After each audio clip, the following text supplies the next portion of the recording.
Simonian Video Productions live. Today we're streaming indoors, not because of the weather so much, but because it is dark outside.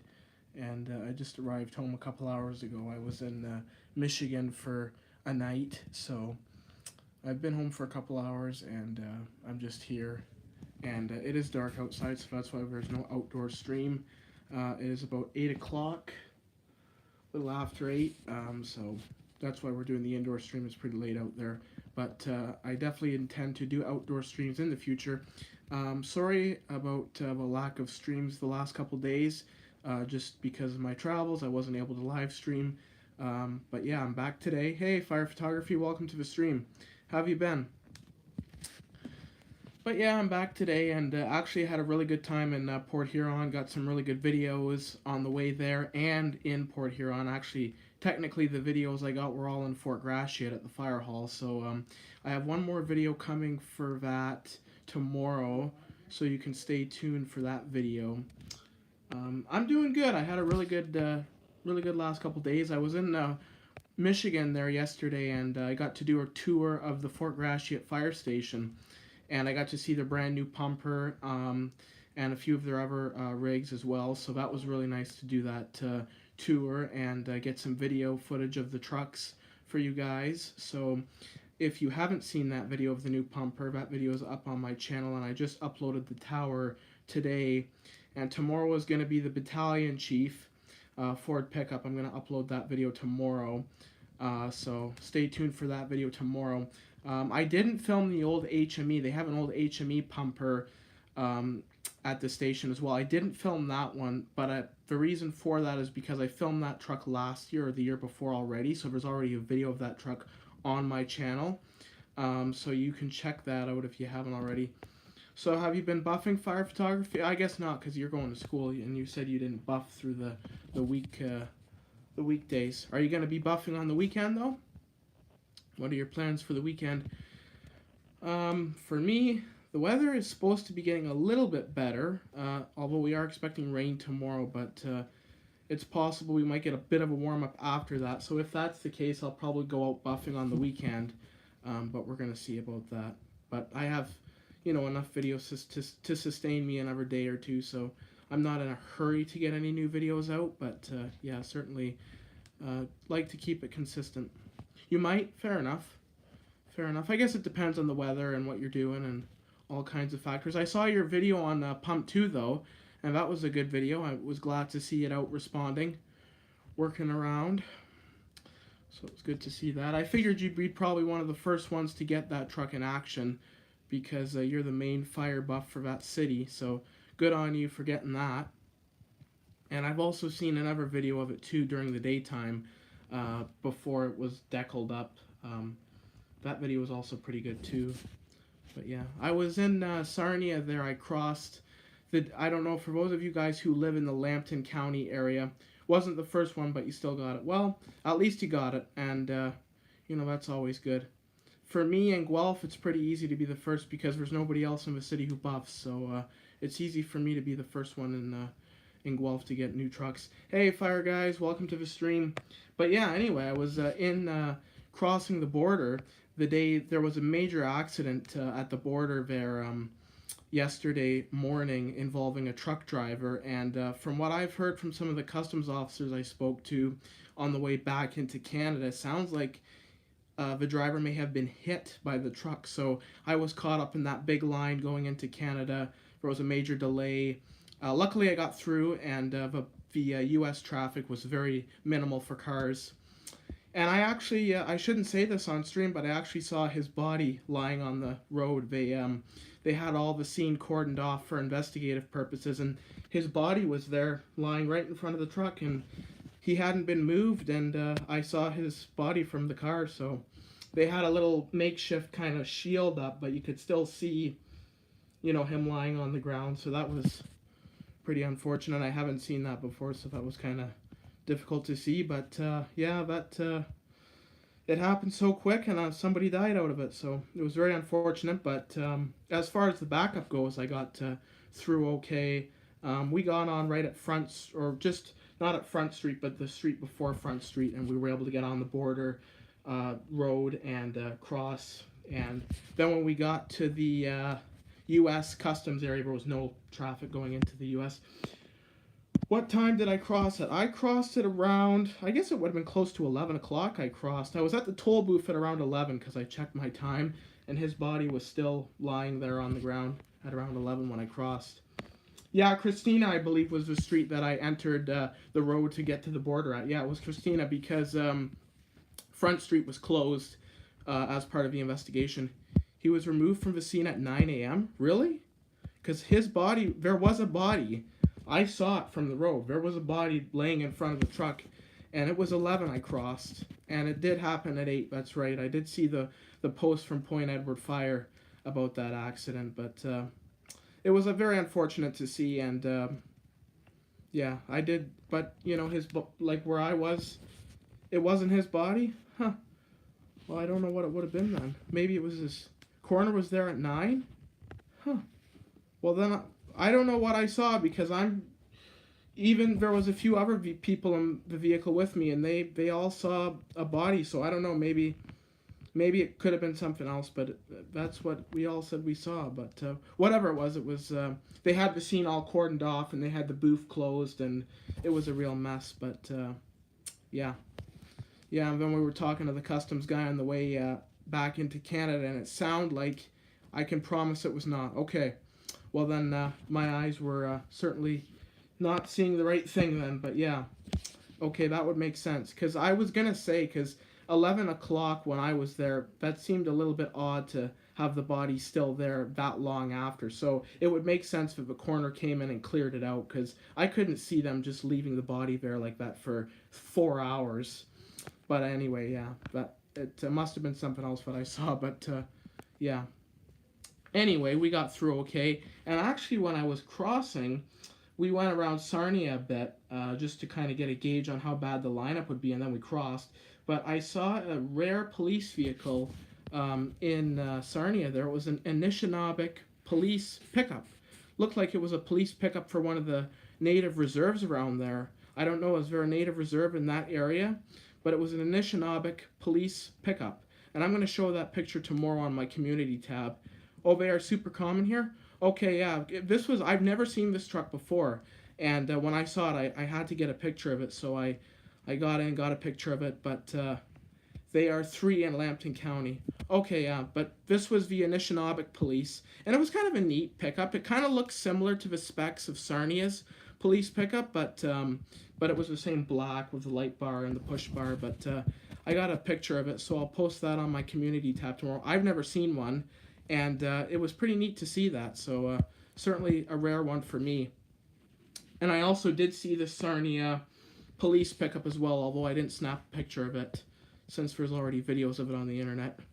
I saw one last time you went. Oh, nice. Yeah, I've never seen this before. This was something totally new to me. There are 3 reserves in Lambton. Okay.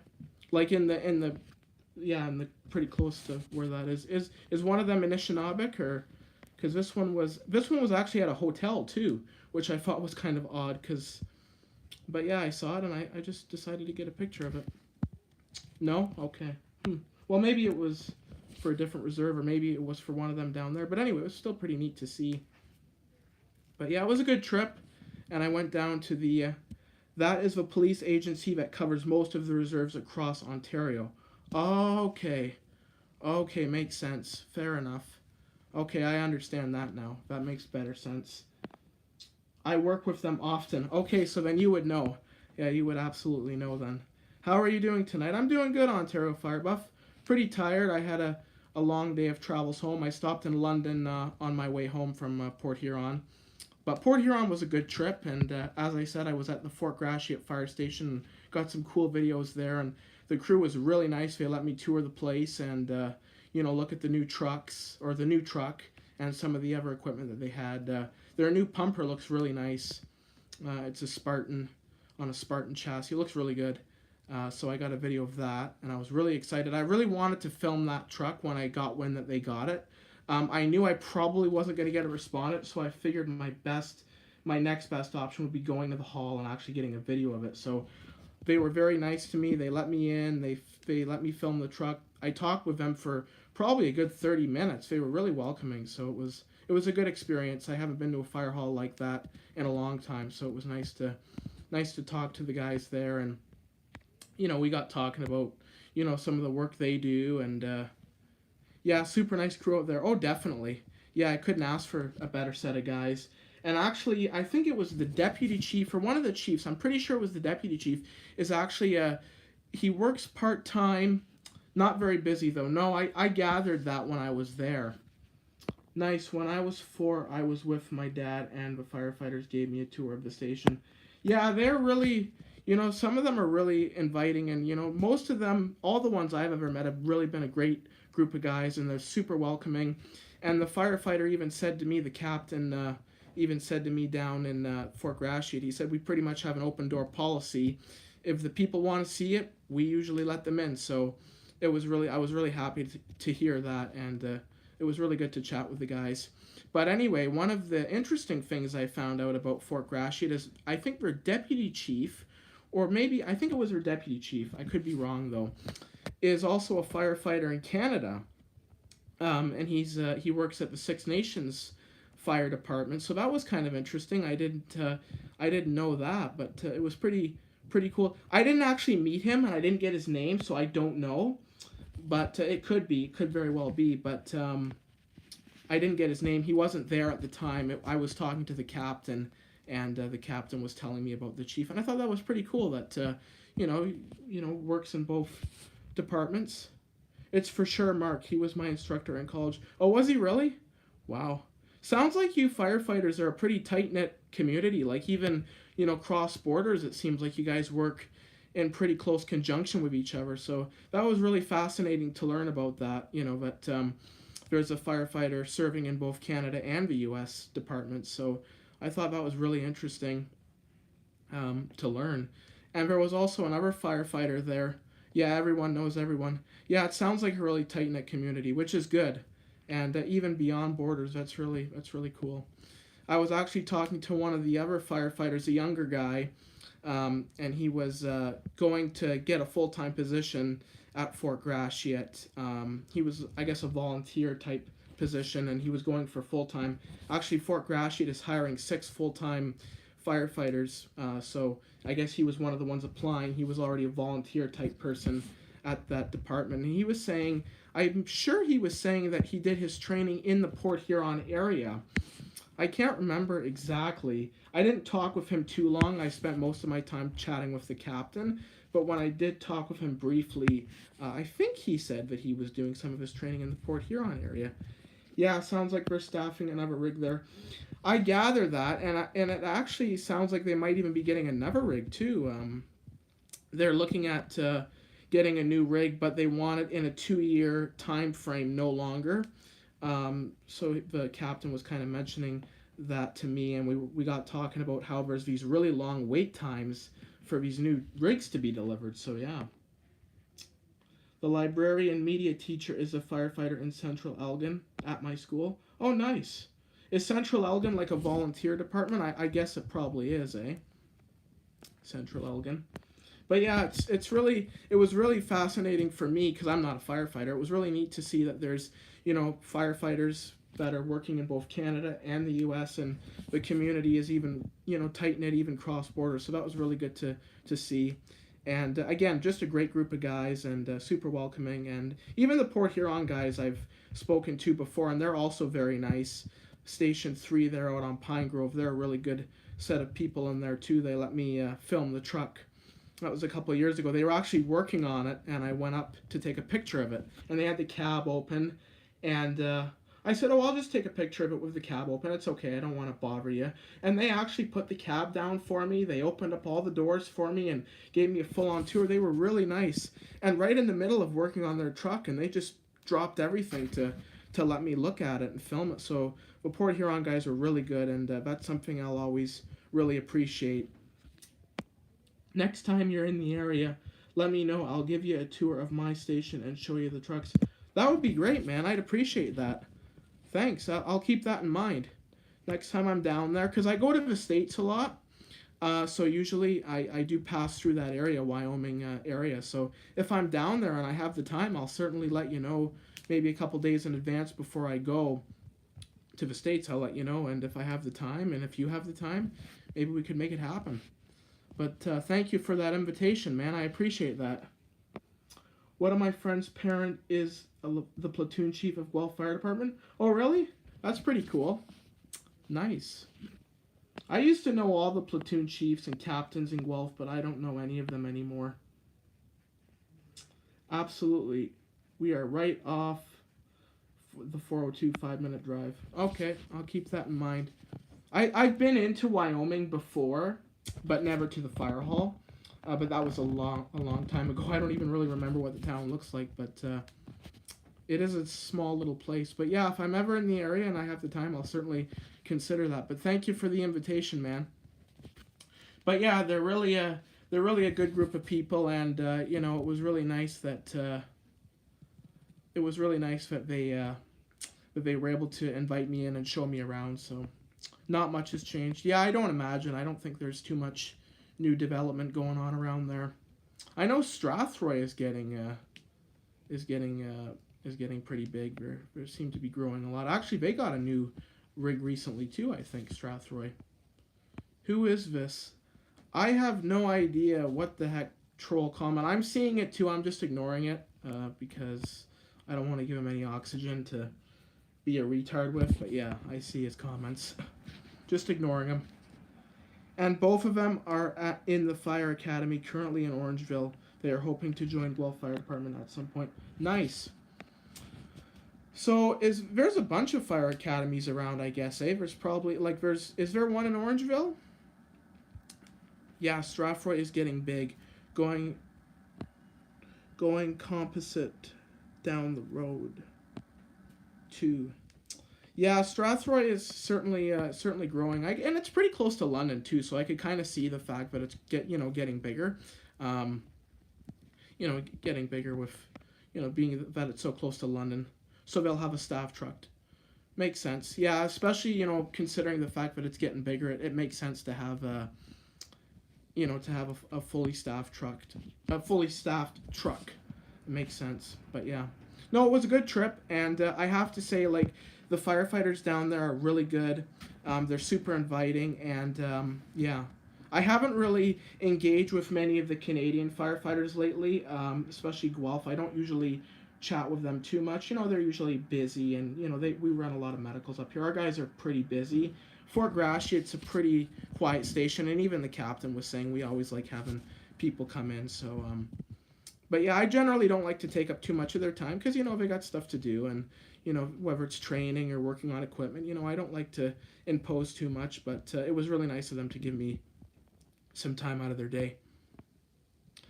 But yeah, but anyway, it was a good trip, and hopefully I can get back down there again, and maybe I'll even get the new pumper responding, although I think there's still many Canadians taking firefighting school in Texas. I've heard of that before, of firefighters going to Texas, in particular Texas, as a place to train. So, yeah, it's quicker and cheaper. Okay, and I've also heard of some other people going into the States to train. Yeah, TEEX is a good program. Where did you train, fire guys? Did you train in Canada? Did you go to the States? What kind of training did you do? I think to be a firefighter in Ontario, do you have to have a provincial certification to be a firefighter in Ontario, or how does that work in Ontario? Nice. I think there's one. I'm not sure. Is there a fire academy in Brampton? I've heard about some place in Brampton where firefighters go to train. I don't know if that's a fire academy or something else, but I've heard that. Is it true that firefighters in Ontario need a provincial certificate to work in Ontario as a firefighter, or how does that process work? Because I know it can be a lengthy process depending on where you're working. I work as a firefighter federally in Dundurn, Saskatchewan. We put out army fires. Oh, that's pretty cool. That's a pretty cool job, actually. You can get out of province, but it has to be switched to Ontario Fire Marshal certificates. Okay. All right, that makes sense. So you're fully trained as a firefighter then, fire guys? Obviously, you probably are because you're working as a volunteer firefighter. Pretty much any colleges have a fire program which give you certifications. Okay, good to know. But yeah, I know, the training is pretty, yes, I've had my certificates for just over 5 years now. Good for you, man. Nice.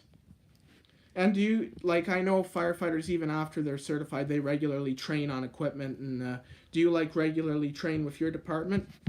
Because I know our volunteer guys, they're always training. I think they go for training once or twice every month. I actually hear it on the scanner. They actually page out the firefighters sometimes for training. Or on the other radios, they'll talk about training exercises they're conducting. So, and they train pretty regularly, the volunteer guys in Rockwood and Center Wellington as well. Especially up in Mapleton, they seem to train a lot. Mapleton Township Fire Department seems to train a hell of a lot. Yeah, there's more certificates you can get, lots of learning. But we do trainings twice a month at my department. Good. Good. Well, it's good to stay up to date on things, and good to have all the training you can get, because it's an always, you never know what kind of situation you're going to run into as a firefighter. Always changing, and, but it's a pretty exciting job. I couldn't do it for a few reasons. I don't like driving, although that's not a big deal. But, although it is, because you can't drive. I can't drive. I'm not a confident driver. But I don't like heights. And that is something I could never get over. I can't even go up on my roof. I'm too paranoid, and I live in a little bungalow, so I couldn't imagine going up on a 2-story house or 100 feet in the air as a firefighter. I couldn't do it. So heights is a big thing for me. But yeah, no, it was something I wanted to do as a kid, but in reality, I think there's certain limitations. I don't think I could do it. But heights is the big thing. I am terrified of heights. I remember I was up on my roof, and I joked, and I said, "You're going to need the fire department to get me down. I'm too scared to come down the ladder." I was having a freaking literal panic attack coming back down the ladder. Going up wasn't so bad, but coming back down, for whatever reason, that freaked the hell out of me. But anyway, I admire the guys who can do it, and for those who can do it, it's a great job, and, it can be very fulfilling for a lot of people, so kudos to the guys who do it. But anyway, guys, I just wanted to come on here and do a little live stream and give you guys a little update on what I've been doing and, kind of share my exciting news about the fire station tour. And it was really nice to chat with you fire guys. And thank you for the invitation to your fire hall. If I can, I certainly will. So I really appreciate that. And Fire Photography and Ontario Fire Buff, it was good talking to you guys as well. But I'm going to wrap up the stream now, and stay tuned for the final Fort Gratiot video tomorrow, which is a little walk around of their platoon chief or deputy chief pickup. I don't know if they call them platoon chiefs or battalion chiefs down there. Thanks, man. You too. Thanks for joining my stream. It was good talking with you. But anyway, I'm going to end it for tonight, and we'll talk to you guys later. Stay tuned for that video, and thank you for watching. Take care. Have a good night, Fire Photography. Thanks for joining, everybody.